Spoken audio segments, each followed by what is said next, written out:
Coming up next on the Jeff Crilley Show, you'll meet one of the hosts of The Casual Critics. It's a brand new show on our network. Her journey just ahead.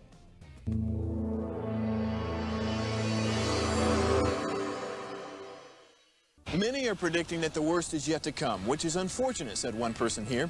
Until now, they've enjoyed the reputation of being the nation's icebox. Watched a burglar in his home this morning by webcam. As a journalist of over 25 years, stories are what make my world turn. Reporting live from the Dallas newsroom tonight, Jeff Crilley, Fox 4 News. But in 2008, I took the jump from my familiar life and started a PR firm from my home. We're talking about anyone with a camcorder like the one I'm using becomes a television network. We started slowly growing the company, and we now have over 100 clients, and we've branched into the world of live digital broadcasting. I now own 8 different TV studios and have a huge team, and the stories that I now get to share are sometimes the most important of my life. Life has a funny way of coming around full circle. This is the Jeff Crilley Show.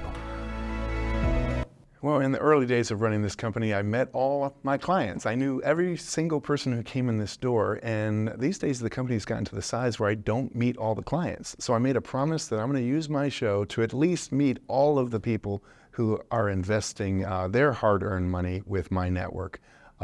Becky Baker is in the studio. She's one of the hosts of The Casual Critics. Thanks for coming on the show. Yeah, thank you for having me. I appreciate that. Well, and I'm thrilled to have you in studio because you have a really rich history that I want to share with the audience, and you also get to host the show with your daughter. I do, which yes. is so sweet. It's so great. We have so much fun.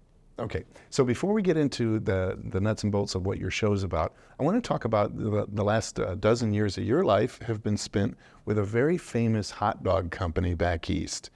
Tell us about the company. Yeah, so back in 2012, I bought into a company as an investor called Hoffman Sausage Company. It's been around since 1879 and is located in Syracuse, New York. Very iconic Central New York brand. And, I have people like you probably do every day coming to you and saying, hey, invest in that, invest in this. And usually I just kind of, say, yeah, I'll look at it later, or I'm not interested, whatever the case is. And in this particular case, I said, you know what? I love hot dogs. And I looked at the paperwork. I said, it's a good fit for me. And I dove in. And so I've been with the company for 12 years until February as an owner. The company just was acquired by a company out of Miami called Miami Beef. And bittersweet. It's an end to an era, but new beginnings. Yeah. I love that. We're going to pull up the website so you can see what an iconic company this is. It kind of reminds me of Nathan's. Do you get compared to Nathan's? We do sometimes. I mean, it's been around just as long, if not longer, than Nathan's. It actually dates back, like I said, 1879, but as a meat market in 1861. So it could honestly be the oldest hot dog manufacturer in the U.S., or at least the second oldest. Wow. So older than Nathan's. And it's kind of like everybody in New York has their own regional favorites, whether that's Nathan's or Hoffman or Zweigel's or Salen's. And, there's a lot of great hot dogs that come out of New York. Yes. Okay, I want to transition to your show now. How Sure. long have you and your daughter been talking about doing a show? Presley and I, we're very close. She's 24 years old, and we talk daily, sometimes several times a day, which is probably a little unusual for a 24-year-old to be talking to her mom every day. I think it's sweet. We have a great relationship, and about a year ago, friends of mine and friends of hers started saying, you guys are great together. We love your banter back and forth. And people were asking her for advice on things, on different topics. They're asking me for advice on things. Some of her friends were asking me for advice. And at times I'd say, you know what, maybe you should ask your mom that one. But most of the time I would go ahead and give them, some answers. And all of our friends said, you guys should collaborate on something. And so we just decided to do Casual Critics. What a cool project to work on. I went through their most recent episodes, and I found their first one to be very straightforward in terms of setting the stage for what the show's about. Mm-hmm. So let's roll a few minutes of that.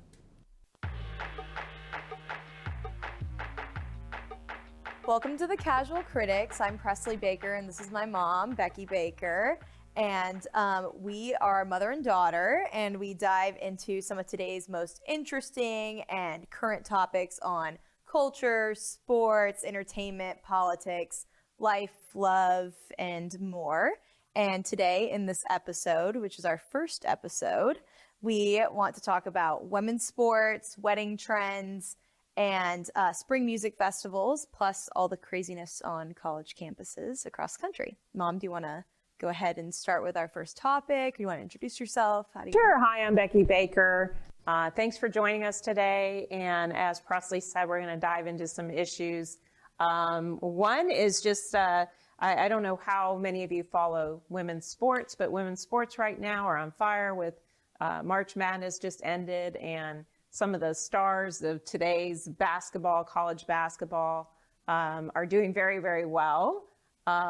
Which were your favorites?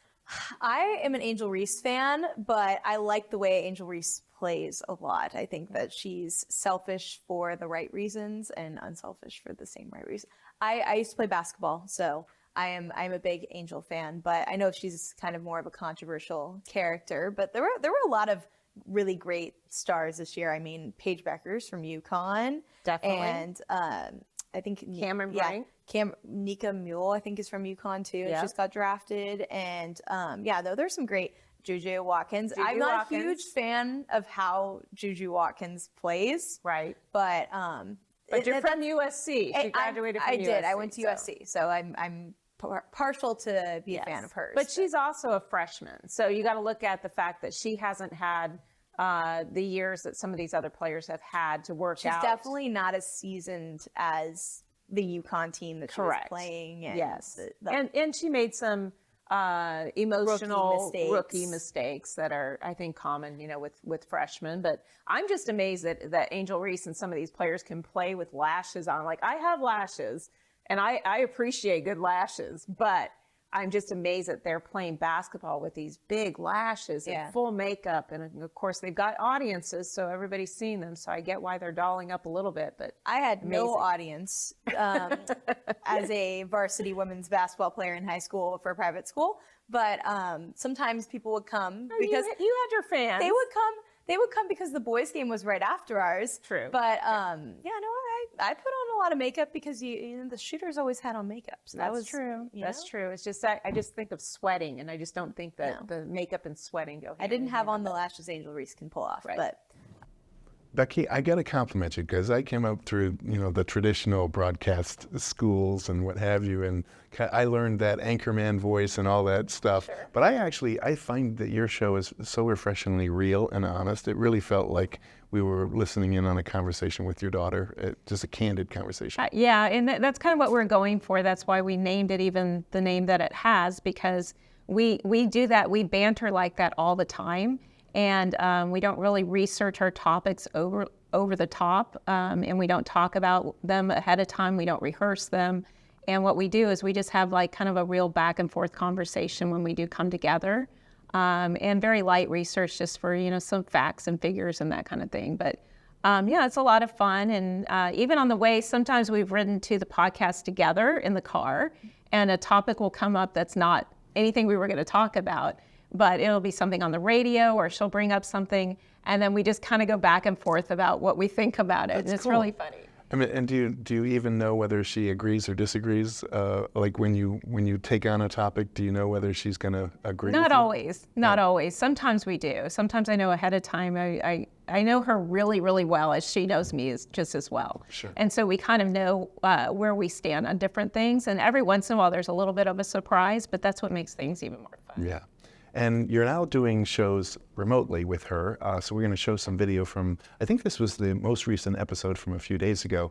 I know that you would love to have her in studio every single week. I would. And she's back at school, or where is she? She is in D.C. right now, Washington, D.C., where she just finished up a fellowship in national defense. Nice. And she's heading to law school in the fall, so she's preparing to move again. Awesome. Okay, Yes. what is she planning to do with her life? She wants to be a political commentator. She anchored sports at USC in LA when she was at USC attending for her undergrad. And she also went to Georgetown for her master's in government. So she has kind of like a weird sports, political science kind of background and journalism background. And She's actually going to Syracuse University to do the, they have a focus on national security law that she's very interested in, and she's very drawn to government, to military, to politics, and it kind of all comes together with that. Yeah. Well, I love it that your show, one, there are no sponsors to listen to, no pill companies, Not yet.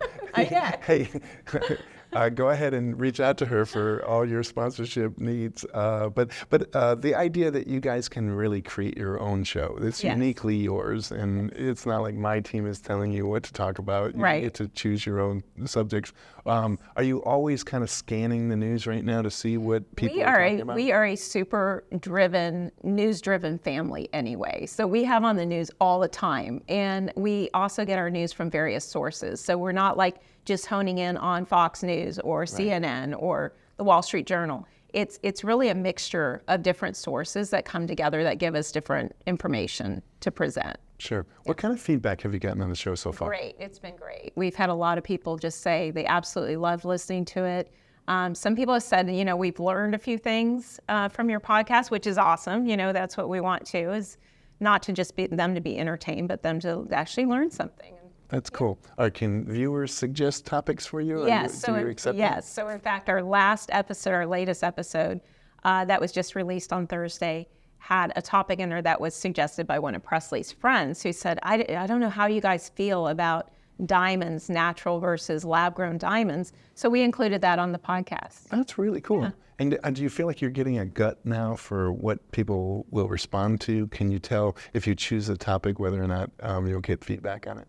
I don't have that feel just yet, but we have gotten a lot of positive feedback. I haven't had anything negative so far, but there's always going to be somebody that's going to complain about something, but that's just the world. Yeah. But it just looks like you guys are having fun. we are, and we have a lot of fun together, and we also respect each other a lot, each other's opinion on things, and like I said, she's only 24, but I think she's an old soul. She's been around for a while, and she just has really strong opinions about different things, and she has a great perspective on life and on different topics. She can, hang with anybody on them. Wow. Yeah. Well, I respect you so much, and I wish your daughter was here with I us. wish she was too. I'll have to tell her to come by and see you. Absolutely. So, yes. Okay, we're going to leave you with their YouTube channel so you can like, share, and subscribe. The great Becky Baker from the Casual Critics. Thanks for coming on the show. Thank you. You Thanks bet. for having me. That's it for now. We'll see you next time.